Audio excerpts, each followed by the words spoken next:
Parfois, la vie semble se figer, les responsabilités s'accumulent, les chemins se brouillent, et la sensation est celle d'être piégé dans un cycle de frustration et d'attente déçue.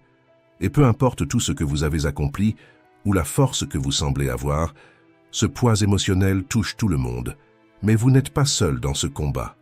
Épictète, Sénèque, Marc Aurèle, eux aussi ont traversé des moments sombres, plongés dans l'angoisse, l'isolement, la colère qui explose de l'intérieur. Imaginez Marc Aurèle, l'homme le plus puissant de son époque, écrivant à propos de son anxiété, de la solitude qui le rongeait, même entouré par un empire.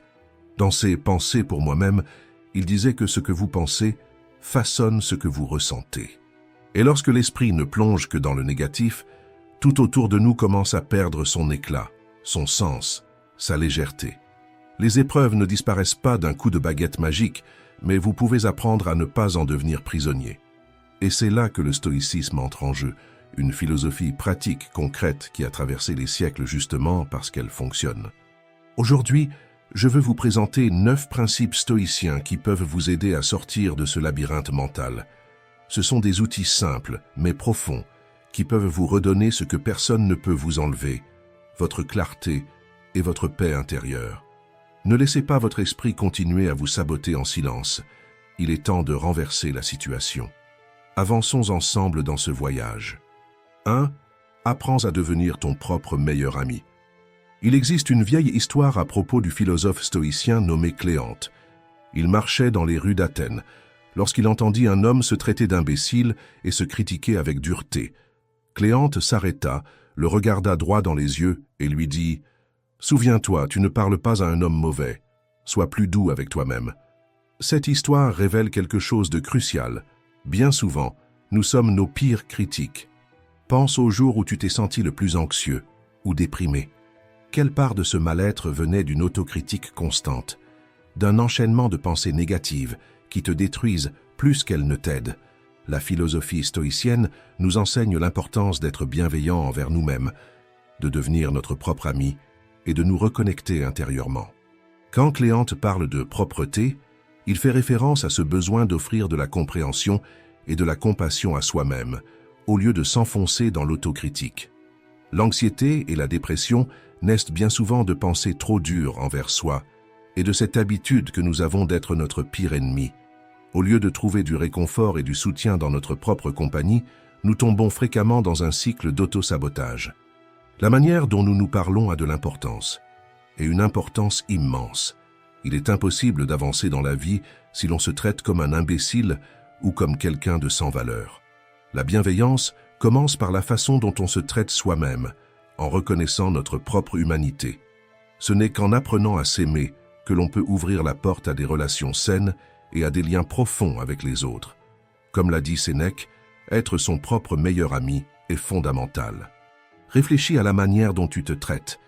Est-ce que tu t'encourages? Est-ce que tu te soutiens? Ou est-ce que tu te critiques et te punis en permanence? Pourquoi laissons-nous notre esprit, qui devrait être notre plus grand allié, devenir notre plus grande source de souffrance? Au lieu de s'épanouir, notre bien-être émotionnel est étouffé par la négativité. Commence à transformer cette dynamique. Aime-toi, respecte-toi et prends soin de toi avec la même attention que tu offrirais à un grand ami. Quand nous devenons notre propre meilleur ami, notre regard sur nous-mêmes change et par conséquent, notre réalité change aussi.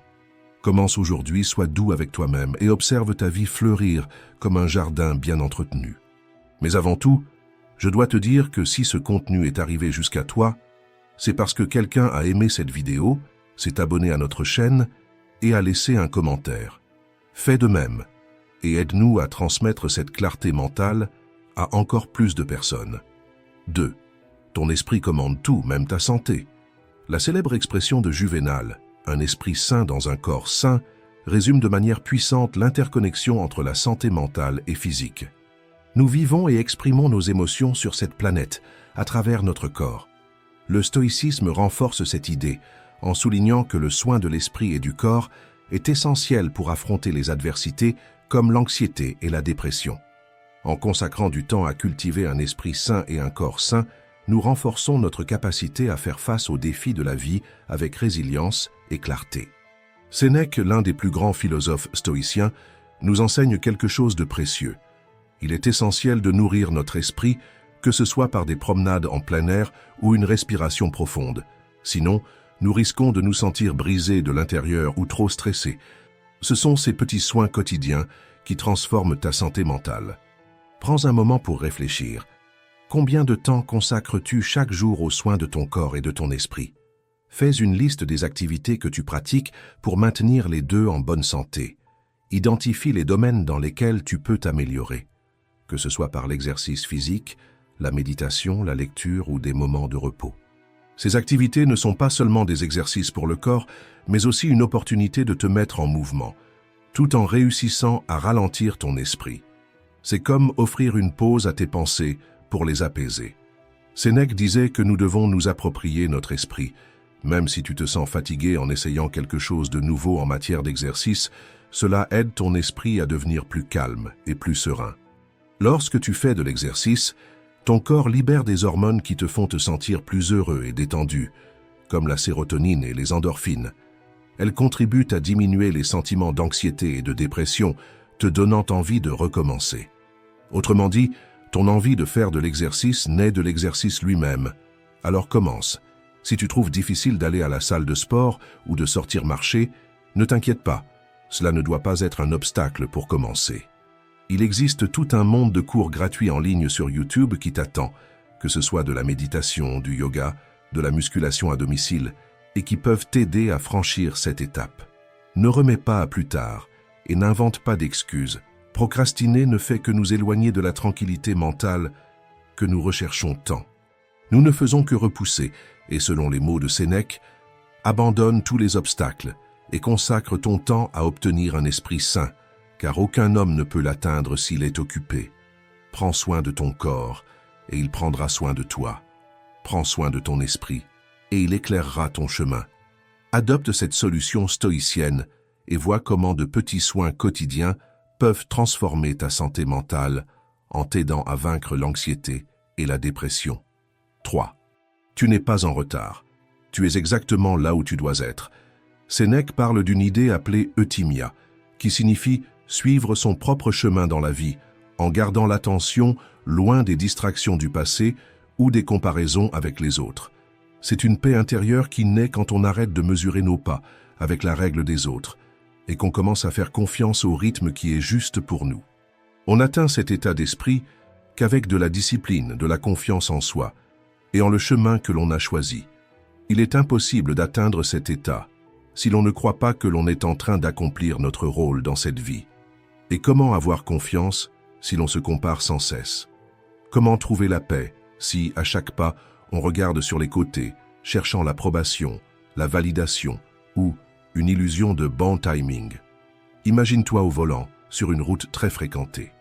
Si tu passes ton temps à observer les voitures autour de toi, essayant de suivre le rythme de chacune, tu vas finir par dévier de ta trajectoire et peut-être provoquer un accident.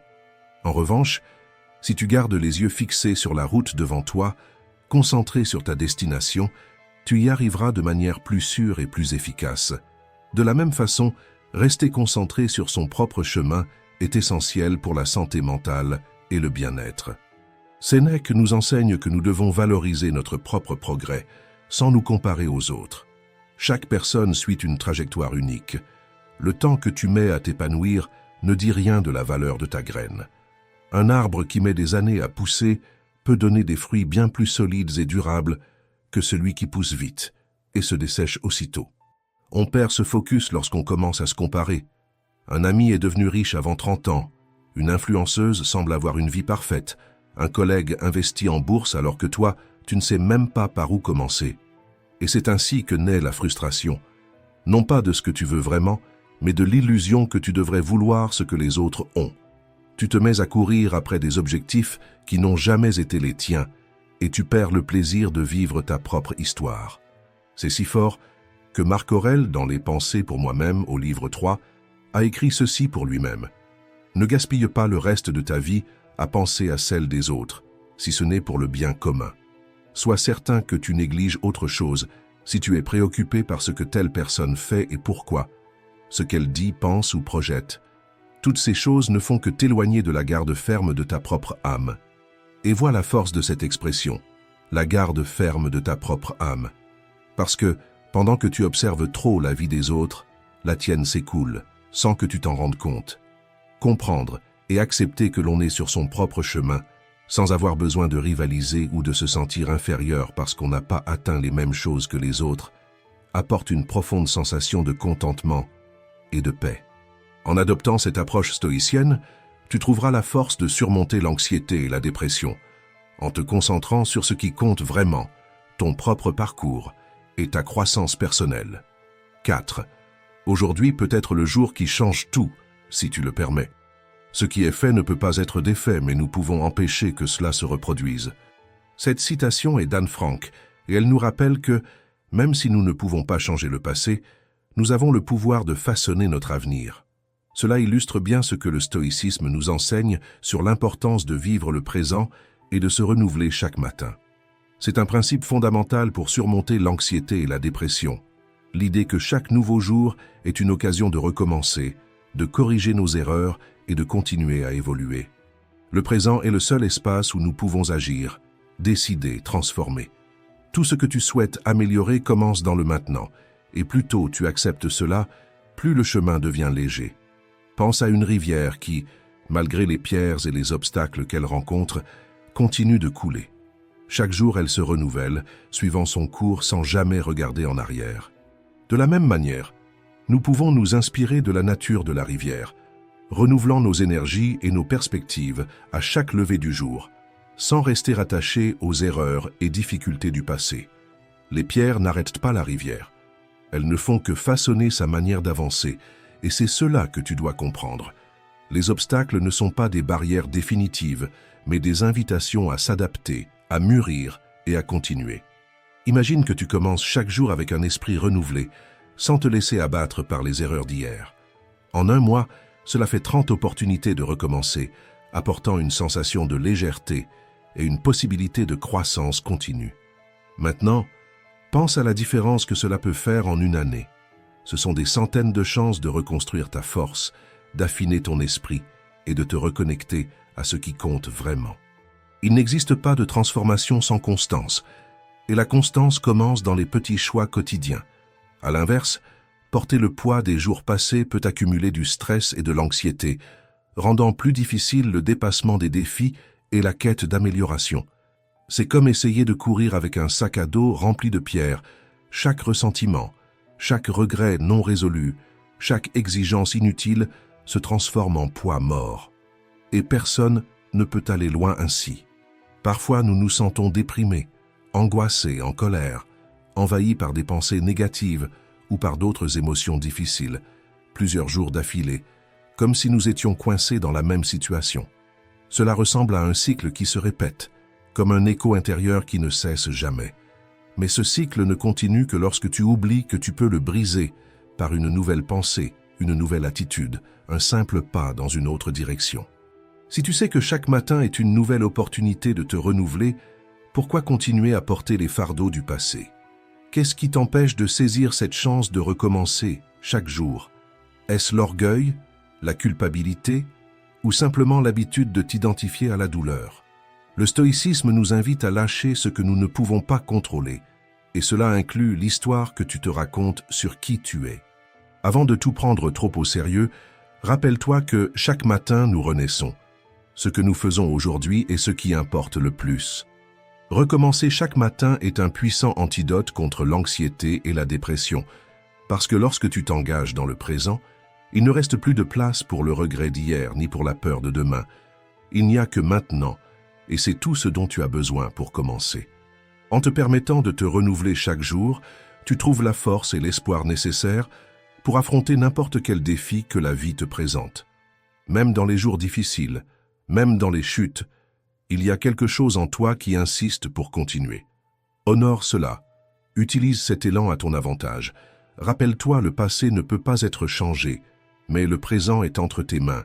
Et si tu le veux, tu peux recommencer. Dès maintenant. Fais de chaque jour une nouvelle chance d'être fier de toi. N'attends pas une nouvelle année, un lundi ou une permission extérieure. Ta reconstruction commence à l'instant où tu choisis de ne plus t'abandonner. 5. Élargis ton regard et le poids de la vie diminuera. Dans le livre « Penser pour moi-même », Marc Aurèle, qui gouvernait le plus grand empire du monde à l'époque, Rome, nous enseigne à voir la vie d'une manière plus vaste, comme le faisait Platon, en cherchant à regarder au-delà de ce qui est juste devant nous. Même au sommet du pouvoir, Marc Aurèle écrivait que, comparé à l'univers tout entier, son immense empire semblait bien petit. Il nous montre que si nous cessons de regarder uniquement ce qui est juste devant nos yeux et que nous pensons à la longue histoire de l'humanité, nous verrons que de nombreux événements se répètent. Cette même idée apparaît dans la Bible, disant que les générations vont et viennent, mais que la terre demeure pour toujours. En lisant « Penser pour moi-même », qui a été écrit il y a plus de 2000 ans, nous comprenons que malgré tous les changements au fil des siècles, ce que nous sommes à l'intérieur ne change pas vraiment. La vie continue de suivre son cours, indépendamment des avancées technologiques ou des événements mondiaux. Cette réflexion nous réconforte, car nos émotions et la manière dont nous y faisons face ne changent pas. Et cela nous encourage à faire preuve de plus d'humilité et à voir le monde d'un œil plus lucide. En élargissant notre vision de la vie, nous nous rendons compte que beaucoup de choses que nous valorisons de manière excessive peuvent ne pas être si importantes, tandis que de petits détails peuvent être d'une grande valeur. Avoir cette nouvelle perspective de la vie nous aide à mieux apprécier notre existence et à mieux comprendre notre place dans la longue histoire du monde. 6e. La vie te met à l'épreuve, mais elle te renforce aussi. Personne ne se sent plus malheureux que celui qui n'a jamais affronté de difficultés. Sénèque disait que cela arrive parce que ces personnes n'ont jamais eu l'occasion de se mettre réellement à l'épreuve. Il est important de se rappeler cela lorsque nous faisons face à des obstacles, ou lorsque les choses ne se passent pas comme prévu. Commence à voir ces moments comme des opportunités, une chance d'exercer tes vertus.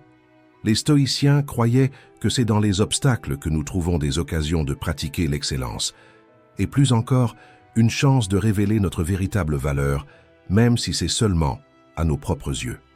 Épictète affirmait « Les difficultés révèlent le caractère d'une personne. Alors, lorsque tu fais face à un défi, souviens-toi que Dieu t'associe à un partenaire d'entraînement plus jeune, comme le ferait un coach sportif. Pourquoi ? Devenir un athlète olympique exige de la sueur. C'est ainsi que nous devenons meilleurs. C'est ainsi que nous apprenons à résister et à persévérer. C'est ainsi que nous grandissons et devenons un être humain accompli. Bien sûr, nous préférerions, et ce serait bien plus simple, que les choses se déroulent comme nous les avons rêvées. Mais la vie ne fonctionne pas ainsi, et si l'on s'accroche à un chemin tout rose, on s'effondre dès les premiers obstacles. La prochaine fois que tu seras confronté à une situation difficile, demande-toi comment tu veux y réagir. Est-ce que tu y vois une opportunité d'apprendre et de devenir plus fort? Ou est-ce que tu cèdes à la frustration et y vois une raison d'abandonner? Le caractère ne peut pas se développer dans la facilité et le confort. Ce n'est qu'à travers les épreuves et les souffrances que l'âme peut être renforcée, que l'ambition peut naître et que le succès peut être atteint. Faire face à l'adversité est un chemin essentiel pour vaincre l'anxiété et la dépression. Souviens-toi, les difficultés que tu rencontres aujourd'hui sont le feu qui forgera ta force de demain. Accueille les épreuves comme des opportunités de transformation et découvre la capacité extraordinaire qui réside en toi. 7. Tout coule, rien ne demeure. Notre 7e solution concerne l'impermanence, pour nous rappeler que toutes les choses dans la vie sont temporaires. Cette perspective stoïcienne est cruciale pour faire face à l'anxiété et à la dépression. Reconnaître que les moments difficiles et les émotions négatives ne sont pas permanents nous permet d'affronter les défis avec plus de résilience et d'espoir. Imaginez une tempête. À son apogée, elle semble interminable, avec des vents violents et une pluie torrentielle. Cependant, inévitablement, la tempête passe, laissant place à un ciel clair et au soleil. De la même manière, nos difficultés et nos souffrances passeront elles aussi, laissant place à des moments de paix et de joie. Pensez à un moment difficile que vous avez traversé dans le passé. Comment vous sentiez-vous à l'époque? Comment vous sentez-vous maintenant, en repensant à cet événement? Faites l'exercice d'écrire sur 3 moments difficiles que vous avez surmontés et réfléchissez à la façon dont tout est passé et comment vous avez continué à avancer. Si vous savez que tout dans la vie est temporaire, pourquoi laisser les moments difficiles vous abattre? Gardez cette phrase avec vous. Cela aussi passera. Se rappeler que tout passe est un outil stoïcien puissant pour vaincre l'anxiété et la dépression. Quand nous intégrons l'impermanence de toute chose, nous trouvons la force d'affronter les épreuves avec une perspective plus large et une résilience renouvelée. Permettez-vous de vous souvenir que, tout comme les tempêtes, les moments difficiles passeront eux aussi, laissant la place à des jours plus clairs et plus paisibles. Avant de passer à la 8e solution, commentez. Cela aussi passera. Créons une chaîne de soutien et de motivation. Votre commentaire peut être l'encouragement dont quelqu'un a besoin pour se rappeler que, aussi difficile que soit la situation, elle finira par passer. 8. Apprends à accepter l'imprévu, c'est peut-être exactement ce dont tu avais besoin. Si nous résistons à la réalité, en pensant que tout conspire contre nous, nous ne ferons que souffrir. C'est cette résistance à ce qui nous arrive qui engendre la frustration, l'anxiété et la dépression. C'est pourquoi nous ne devons pas vouloir que les choses soient différentes de ce qu'elles sont, mais plutôt les accepter telles qu'elles sont. Si telle est la volonté de la nature, alors qu'il en soit ainsi. Disaient les stoïciens. Aujourd'hui, nous disons « que ta volonté soit faite ». Peu importe si nous appelons cela Dieu, la nature ou le destin, nous devons reconnaître qu'il existe quelque chose de plus grand que nous et que nous ne contrôlons pas tout ce qui se passe autour de nous. Par exemple, pourquoi certaines personnes naissent privilégiées tandis que d'autres n'ont rien à manger? Cela échappe à notre contrôle. Mais nous pouvons contrôler notre réaction. Nous pouvons apprendre, évoluer, dépasser la pauvreté et réaliser nos rêves. La véritable acceptation ou acquiescement, selon les stoïciens, c'est accepter volontairement ce qui arrive dans la vie. Zénon de Cityon explique ce niveau d'acceptation à travers une métaphore du chien attaché à une charrette. Imagine que nous sommes des chiens attachés à une charrette.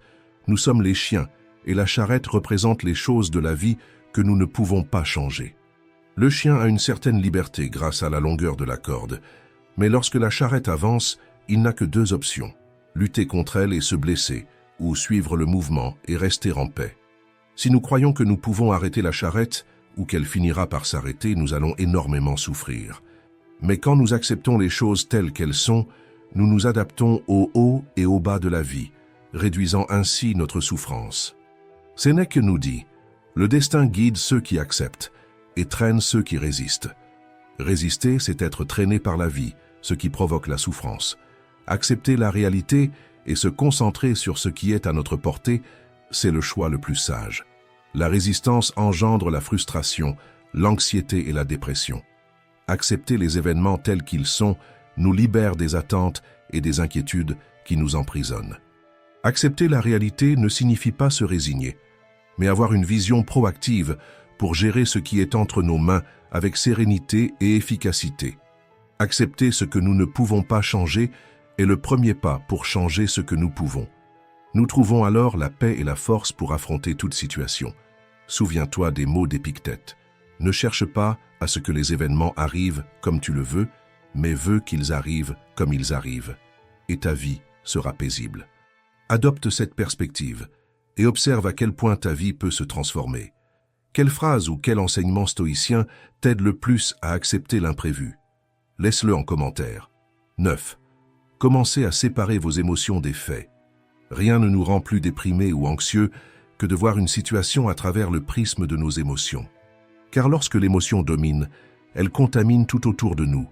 Une phrase devient une offense, un silence devient un rejet, une erreur devient un échec. Et nous ne voyons presque jamais la réalité telle qu'elle est réellement. Parfois, nos messages ne sont pas répondus immédiatement, et nous pensons que nous ne sommes qu'une option, pas une priorité. Alors qu'en réalité, la personne peut simplement être occupée à faire quelque chose, à prendre une douche, par exemple. Mais notre esprit, guidé par l'insécurité, crée déjà un scénario dramatique. En quelques minutes, nous inventons tout un film dans notre tête, et bien souvent, nous ne réalisons même pas qu'il s'agit d'une fiction. Ou encore, lorsqu'un serveur nous ignore et que nous pensons immédiatement être invisible, ou moins important aux yeux des autres. Ou quand quelqu'un passe devant vous dans la rue sans vous saluer, et votre esprit s'emballe déjà. Ai-je fait quelque chose de mal? Est-ce qu'elle m'évite? Est-ce qu'il ne m'aime pas? Alors qu'en réalité, la personne était simplement distraite. Imaginez que vous ayez une boutique en ligne et qu'aucune vente ne se fasse. Vous pensez alors être incapable, avoir totalement échoué, alors qu'en vérité, il y avait un problème technique, comme un dysfonctionnement du système de paiement. Bien sûr, ce ne sont que des exemples, mais prenez une minute pour réfléchir au nombre de fois où vous avez mal interprété une situation dans votre vie à cause de vos émotions, et en y repensant maintenant, combien cela a amplifié le problème à un autre niveau? Les stoïciens nous encouragent à voir les choses de manière objective, en nous concentrant uniquement sur les faits et en essayant de décrire les événements le plus fidèlement possible, sans laisser les émotions déformer notre vision. Bien sûr, cela est très difficile, mais comme exercice, commencez à imaginer vos émotions comme un thermostat qui, sans contrôle, chauffe inutilement des situations simples. Par exemple, un message non répondu rapidement se transforme en un grand drame dans notre esprit. Une situation qui aurait pu rester neutre est montée à 30 degrés. Et lorsque le thermostat monte trop haut, tout ce qui était petit devient insupportable. Vous perdez le contrôle non pas à cause de la gravité du fait, mais à cause de la température émotionnelle avec laquelle vous l'avez interprété. C'est cela la pensée stoïcienne classique. Un événement est objectif. C'est nous qui lui donnons une signification par nos jugements. Le fait n'a pas de poids en soi. C'est votre esprit qui décide s'il sera une pierre sur votre chemin ou une marche vers le dépassement de soi. Marc Aurèle, dans « Penser pour moi-même », nous conseille de regarder les choses telles qu'elles sont réellement, sans y ajouter la charge émotionnelle qui déforme notre perception. Dans la philosophie stoïcienne, nous apprenons à voir les choses sous tous les angles et ainsi nous comprenons mieux les situations. Très souvent, voir une situation telle qu'elle est, de manière objective, nous apporte une clarté mentale et nous empêche de donner trop d'importance à des choses simples. Ainsi, la prochaine fois que vous vous retrouverez face à un problème, essayez de le voir objectivement, en ajustant votre thermostat émotionnel. De cette manière, vous modifierez la manière dont vos émotions circulent en vous. La façon dont nous pensons et interprétons le monde qui nous entoure impacte directement notre bien-être émotionnel. Vaincre l'anxiété et la dépression demande de la volonté et l'intégration des pratiques stoïciennes lorsque certaines situations surviennent dans votre vie. Faites un pas en avant, nous encourage Épictète, et utilisez ce que vous avez appris. En vous concentrant sur la qualité de vos pensées et en cultivant un esprit résilient, vous construisez la base d'une vie plus heureuse et plus équilibrée. Souvenez-vous, le véritable changement commence en vous, et vous ne pouvez pas changer les événements de votre vie, mais vous pouvez changer la façon dont vous les comprenez et les ressentez. Que ce message ait touché votre cœur et ravivé la force qui sommeille en vous. Prenez soin de votre esprit comme on prend soin de ce qu'il y a de plus précieux. C'est en lui que se trouve la racine de tout ce qui fleurit ou pourrit dans votre vie. Et si cette lumière vous a atteint, partagez-la avec quelqu'un qui a besoin de l'entendre de toute urgence. Commentez ici, courage stoïque, et je saurai que vous êtes resté jusqu'à la fin. Merci d'avoir été jusqu'au bout.